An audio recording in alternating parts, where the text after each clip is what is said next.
माय माऊली नमस्कार. विविध कथासार ग्रंथातून श्रीराम कथामृताचे अभिवाचन करत आहे. लाभ घ्या, लाभ द्या माऊलीनं. बोला जय श्रीराम. श्रवण करा, इतर माऊलींना श्रवण करावा. प्रतिक्रियेत लिहायला विसरू नका. जय श्रीराम. श्री गणेशाय नमः. श्री सरस्वते नमः. श्री कुलदेवताय नमः. श्री रामचंद्राय नमः. भाग 12. वाल्मिकी वर्णन करतात. काय वर्णन करतात? ते प्रीत मनसः सर्वे मुनयो धर्मवत्सलाः प्रशंसु प्रशस्तव्यो गायमानौ कुशलियो अहो गीतस्य माधुर्यं श्लोकानांच विशेषतः सहितो मधुरं रक्तं संपन्नं स्वरसंपदाः. काय सुंदर गातात ही बाळं. श्लोक म्हणावे तर यांनीच, गायन करावे तर यांनी. सगळेजण एकमेकाकडे पाहत आहे. सगळं वातावरण भारलं गेलं. महर्षी वाल्मिकींनी योग्य वेळेला कथेचा विराम करण्याकरता सूचना दिली. कुशलवांनी गायन थांबवलं. उठून आपल्या गुरुदेवांना प्रणाम केला. महर्षी वाल्मिकींनी त्या दोन्ही पांडवांस हृदयाशी कवटाळलं. दोन्ही पाडसांना हृदयाशी कवटाळलं आणि त्या ठिकाणी जमलेल्या तपस्व्यांना विचारलं, बरं गातात ना माझी बाळं? तुम्हाला आवडली ना? डोळे पुसत एक तपस्वी सांगू लागला, अहो हे गीत नाही, हे साक्षात आमच्यासमोर दिव्य चित्र उभे करता. प्रत्यक्षम इव दर्शितम. म्हणजेच काय? डोळ्यासमोर चित्र उभं राहतं. आपण सुद्धा ऐकता ऐकता जर तसंच चित्र डोळ्यासमोर आणलं तर एक वेगळाच आनंद आणि अभिभूती आपल्याला येते. त्यांनी दिव्य कहाणी जशीच्या तशी उभी केली. कुशलवांनी सर्व ऋषींना प्रणाम केला. एक एक ऋषी त्या कुशलवांच्या जवळ येऊन प्रेमाने डोक्यावरून हात फिरवतात. कुणी गालावरून हात फिरवतात. त्यांना आपल्याकडून काहीतरी भेटवस्तू देतात. आता हे तपस्वी लोक आहेत, त्यांच्याकडे नागरी वस्तूंचा संग्रह नव्हता. पण कुणी रुद्राक्षाची माळ दिली, एकाने दोघांना कमंडलू दिले, कुणी मस्तकावर जटा बांधण्याची दोरी दिली, एकाने मेखला दिला, वलकल दिली, कुणी फळं दिली, कुणी लाकडी पात्र, कुणी जानवे. या मुनीश्वरांनी दिलेल्या वस्तू वन्य भेटी आहेत. आता त्याचा श्लोक आपण ऐकूया चला. प्रीता कच्चिद मुनिस्ताभ्याम संस्थितं कलशं ददौ प्रसन्नो वल्कलं कच्चित् ददौ ताभ्यं महायशाः अन्यकृष्णाजिनन्मदात् यज्ञसूत्रं तथा पराः कच्चित् कमण्डलुं प्रादान् मौजिमन्यो महामुनी. मुनीश्वराने दिलेल्या वस्तू वन्य भेटी. ज्यांच्याकडून कथा ऐकली त्यांना काहीतरी दिले पाहिजे. महर्षी वाल्मिकी हा सारा प्रकार पाहत होते. केवळ रामकथेच्या गायनाने माझ्या बायकांनी या तपस्वी लोकांना डोळ्याला लावलं. त्यांची हृदये जिंकली. आलेल्या सर्व तपस्व्यांना महर्षी वाल्मिकीने अत्यंत आदराने निरोप दिला आणि सगळे गेल्यानंतर आपल्याजवळ कुशलवांना बसवले आणि म्हणाले, बाळांनो, तुमचं गायन फार फार छान. महर्षी वाल्मिकींना ह्या बाळांना अयोध्येत पाठवायचं आहे, म्हणून त्यांच्या गायनाची रंगीत तालीम निवडक लोकांसमोर त्यांनी घेतली. त्यांना आता ह्या बालकांबद्दल खात्री वाटू लागली. ते कुशलवांना म्हणता, बाळांनो, आता तुम्हाला अयोध्येत जायचे. अयोध्येच्या राजाला आणि अयोध्येच्या जनतेला काव्य ऐकायचे, मात्र मातेच्या अनुमतीशिवाय जायचे नाही. जा, एकदा तुमच्या मातेची अनुमती घेऊन या. अयोध्येला जायचे या कल्पनेने दोघांना खूप आनंद झाला. आई आई म्हणत म्हणत ते दौडत निघाले. दौडत दोघे जण सीतेला एकदम बिलगतात आणि सांगतात, उद्या आम्ही अयोध्येला जाणार. अयोध्येच्या लोकांना आमची दिव्य कथा ऐकवणार. अयोध्या शब्द ऐकला न भगवती सीतेच्या नेत्रातून गळगळा अश्रू वाहू लागले. तिने आपल्या दोन्ही बालकांना हृदयाशी कवटाळले. ती काहीच बोलेना. किती किती चित्रे तिच्या डोळ्यासमोर उभी राहिली. अयोध्येवर, अयोध्येच्या मातीवर, तेथील प्रत्येक व्यक्तीवर तिने जीवापाड प्रेम केले. पण ती अयोध्येला भाग्यवंशात दुरावली. ज्या अयोध्येने मला न्याय दिला नाही, त्या अयोध्या माझ्या मुलांना तरी न्याय देईल का? तिच्या अंतःकरणात कितीतरी कालवा कालव होत होती. सीतेच्या डोळ्यातील अश्रुधारा पाहून त्या दोन्ही बालकांना वेगळाच संशय येऊ लागला. शंका आली. कुश म्हणाला, आई तू काळजी करू नको, आम्ही लवकर परत येऊ. बस एकदाच कथा ऐकू. आम्हाला जर तेथे थांबावं लागले तर तुला बोलावून घेऊ. अजूनही भगवती सीतेच्या नेत्रातून अश्रू वाहत आहे. छोटा लव म्हणाला, आई तू माझी काळजी करू नको ग. तुझ्याजवळ मी कसाही वागत असलो तर मी देवासारखा शहाणा वागेन. सीतेला आपल्या अंतःकरणातील घालमेल मुलांना सांगता येईना. मुलांचे प्रश्न केवळ काल्पनिक आहे, पण हे त्यांच्यापुढे मांडता येईना. दोघे जण म्हणता, आई तुझी अनुमती नसेल तर गुरुदेव आम्हाला अयोध्येला पाठवणार नाहीत. मग काय करायचं? भगवती जानकीने दोघांच्या मस्तकावर हात ठेवत सांगितले, बाळांनो, एकदा गुरुदेवांची आज्ञा झाल्यावर माझ्या अनुमतीची गरज नाही. त्यांनी सांगितल्यावर तुम्हाला गेलंच पाहिजे. दुसऱ्या दिवशी अयोध्येसाठी निघताना दोघा बालकांनी महर्षी वाल्मिकींना साष्टांग वंदन केले. महर्षी वाल्मिकी त्यांना म्हणाले, आता मी काही महत्त्वाच्या गोष्टी सांगतो त्या ऐका. या 2 सुंदर नवीन विणा मी तुम्हाला देतो आहे. त्या तुम्ही बरोबर न्या. ज्या ठिकाणी तुम्ही गायन कराल त्या ठिकाणी लोक तुम्हाला हमखास काही प्रश्न विचारतील. तुम्ही कोणाची मुलं रे असे लोक विचारणार. तेव्हा लोकांना तुम्ही एकच उत्तर द्यायचे की आम्ही महर्षी वाल्मिकीचे शिष्य आहोत. दुसरे काही बोलायचे नाही. लोक तुम्हाला दक्षिणा देतील, दान देतील, पण त्यातील काही एक स्वीकारायचे नाही. लोक तुम्हाला आपल्या घरी कथा सांगायला बोलवतील, पण कुणाच्या घरी जाऊन कथा सांगायची नाही. अधिकाधिक लोक ज्या ठिकाणी एकत्रित येतील त्याच ठिकाणी कथेचे गायन करायचे. अयोध्येचे लोक तुम्हाला जेवणाकरिता बोलवतील, त्यांच्याकडे जायचे नाही, जेवायचे नाही. महर्षी वाल्मिकीची मान्यता आहे की ज्या अयोध्येच्या लोकांनी भगवती जानकीला अयोध्येबाहेर जाण्याकरिता भाग पाडले, त्या अयोध्येचे अन्न तोपर्यंत सेवे नाही, जोपर्यंत ते जानकीचा पुन्हा स्वीकार करणार नाहीत. महर्षी वाल्मिकी म्हणाले, कोणातले फळं, कंदमुळं खायला हरकत नाही. एखाद्या वेळेला तुम्हाला काही मिळालेच नाही तर या वनस्पती मी तुम्हाला देऊन ठेवतो. थोडे थोडे यातले सकाळी ग्रहण केले म्हणजे तुम्हाला दिवसभर भूक लागणार नाही. त्या धाकट्या लवण्याला मला ही वनस्पती जरा जास्त द्या, कारण मला जास्त भूक लागते.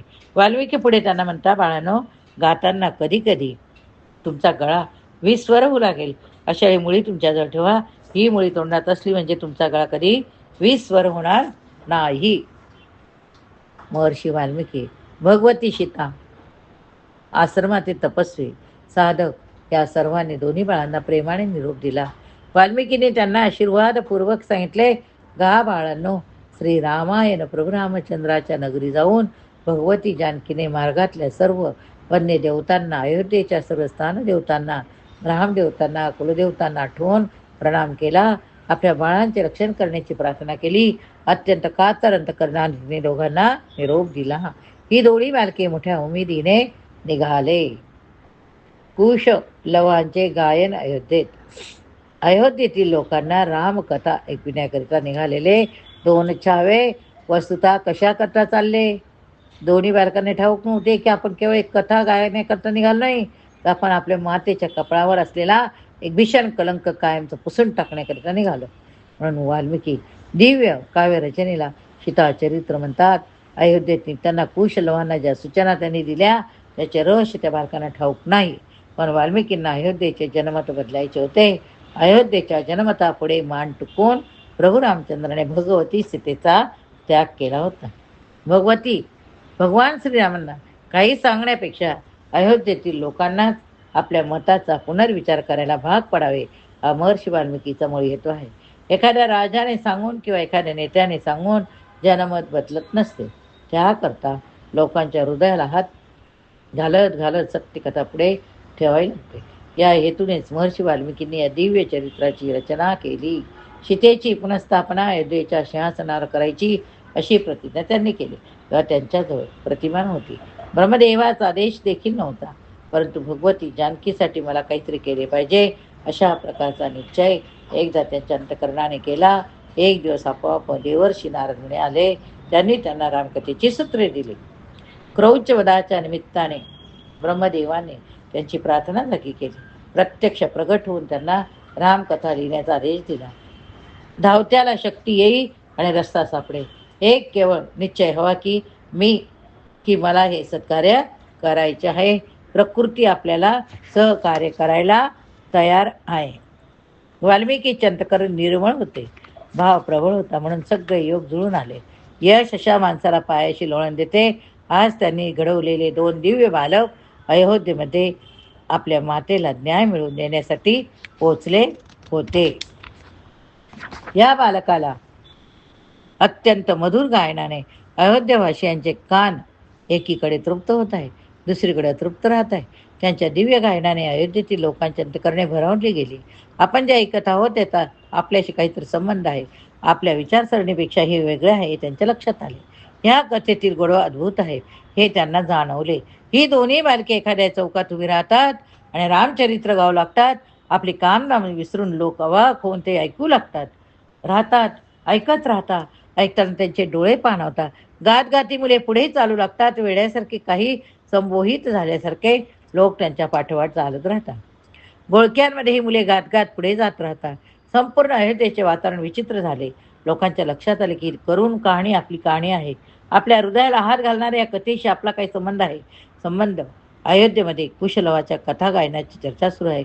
खुद्द रामचंद्राच्या कानावर ही चर्चा पडली.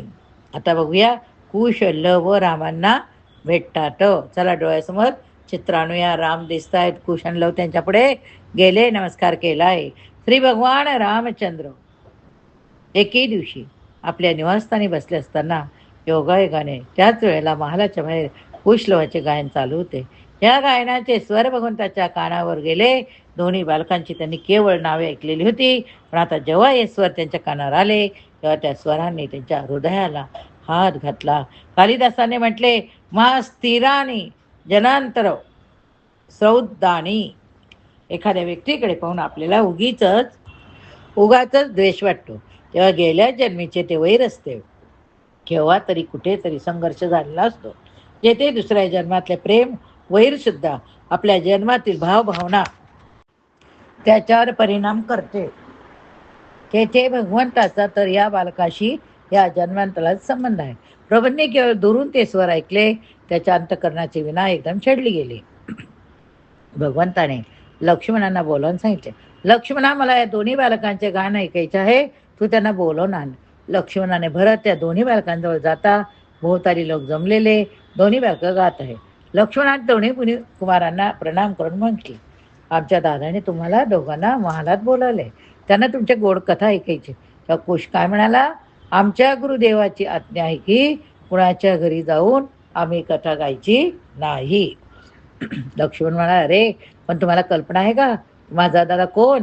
राम, अयोध्येचा सम्राट. त्यावर धाकटा लव म्हणाला, सगळ्या सम्राटापेक्षा आम्हाला आमचे गुरुदेव मोठे. लक्ष्मणाच्या लक्षात आलं की हे पाणी जरा वेगळं, आपल्याला थोडं भारी. त्याने मला तेवढी गोष्ट भगवंताला सांगितली. प्रभू रामचंद्र म्हणाल, ठीक आहे, त्यांचा नियम आहे, आपण कुणाचा नियम मोडू नये. तुम्ही असं करा की दोघांना थोडी दक्षिणा देऊन द्या. मी स्वतः यांची कथा थोडीशी ऐकली आहे, तेथील पुष्कळ लोकांनी ऐकले, तेव्हा आपण त्यांना थोडी दक्षिणा द्यायला हवी. वाल्मिकी रामायणात असं स्पष्ट उल्लेख आहे की चांदीच्या ताटात 18,000 सुवर्ण मुद्रा भगवंताने दक्षिणा म्हणून पाठविल्या. सेवकांच्या सोबत ती ताट गेली. त्या बालकांना प्रणाम करून लक्ष्मण म्हणतात, माझ्या दादाने तुमच्यासाठी दक्षिणा पाठवली. तेव्हा कुशल म्हणाले, आम्ही दक्षिणा घेत नाही, आमच्या गुरुची आज्ञा असल्यामुळे आम्ही त्याला हातही लावणार नाही. तुम्ही एखाद्या चांगल्या कार्यासाठी याचा वापर करा. लक्ष्मण परत महालात येतात. घडलेला प्रसंग भगवंताला निवेदन करता. भगवंत म्हणता, लक्ष्मणा, निदान त्या बालकांना एवढे सांग की तुम्ही महालात कथा सांगू नका, पण मला दर्शन द्यायला काय हरकत आहे. भरत आणि लक्ष्मण त्या दोन्ही मुनी कुमारांना भगवंताचा निरोप सांगतात. तेव्हा कुश म्हणाला, महाराजांचे दर्शन करण्यात आम्हालाही आनंद होईल, तेव्हा आम्ही अवश्य येऊ. कुश, लव दोघेजण मुनिवेशात महालात प्रवेश करतात. महर्षी वाल्मिकीने वर्णन केलं आहे की महालात कुशलवांचे आगमन होत असताना अयोध्येचा तो महान सम्राट त्यांचे स्वागत करण्यासाठी हात जोडून उभा राहतो. प्रभूने त्यांचे स्वागत केले. त्या दोघांना उत्तम आसनावर विराजमान करून रामचंद्राने त्यांचे चक्क पूजन केले. भगवंताला ठाऊक नाही की ही माझी मुलं, आणि त्या मुलांना ठाऊक नाही की आपले पिता, आपले पूजन करणारा साक्षात आपला जन्मदाता पिता. भगवंतांना ते मुनिकुमार वाटता व यांना ते अयोध्येचे सम्राट वाटतात. पूजनोत्तर भगवंताने दोघांना प्रार्थना केली, आपल्या कथेने माझी प्रजा फार संतुष्ट झाली. मी तुम्हा दोघांना विनंती करतो की आमचा एक यज्ञ चालू आहे, त्या यज्ञाच्या मंडपात तुम्हाला कथा करायला काय हरकत आहे. तर कुश म्हणाला, यज्ञ वै विष्णू, यज्ञाचा मंडप म्हणजे साक्षात विष्णूचे मंदिर, त्या यज्ञ मंडपात आम्ही अवश्य कथा करू. त्यावर भगवंत म्हणाले, मग उद्यापासूनच आपली कथा यज्ञ मंडपात आरंभ होऊ देत, येथेच तुमच्या निवासाची आणि भोजनाची व्यवस्था होईल. त्या धाकट्याला म्हणाला, अयोध्येवासी लोकांचे अन्न आम्हाला ग्राह्य. भगवंताने जडंत करणाने दोघं बालकांना निरोप दिला. दोन्ही बालके अत्यंत आनंदून गेले. आता आम्हाला सम्राटापुढे कथा करायची. अयोध्येचे सम्राट म्हणजे काही सामान्य मनुष्य नाही, अत्यंत कीर्तिमान अशा दिव्य पुरुषाकडे पुढे कथा करायला मिळणार म्हणून दोघांना आनंद झाला. या ठिकाणी हा भाग संपवूया. पुढच्या भागात आपण बघणार आहोत यज्ञ मंडपात रामकथा. यज्ञ मंडपात रामकथा. जर तुम्ही आता श्रवण केलं असेल तर बोला, जय श्रीराम. श्रीराम जय राम, जय जय राम. श्रीराम जय राम, जय जय राम. श्रीराम लिहायला विसरू नका बरं का.